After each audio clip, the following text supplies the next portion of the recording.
Yan, magluluto kami ngayon ng ginataang langka. Lagyan namin ng bulad. May pork din.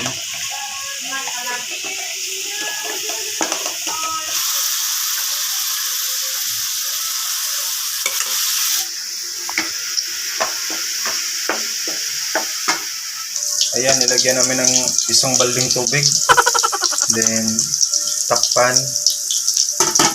Balikan kinabukasan.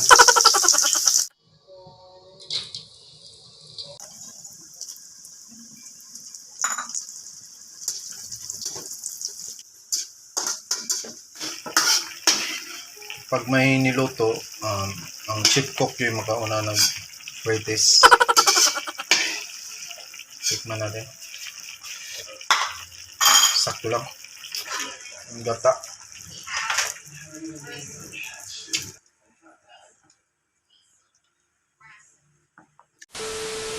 After 27 hours, yan, luto na yung ginataang langka. Ulam for lunch.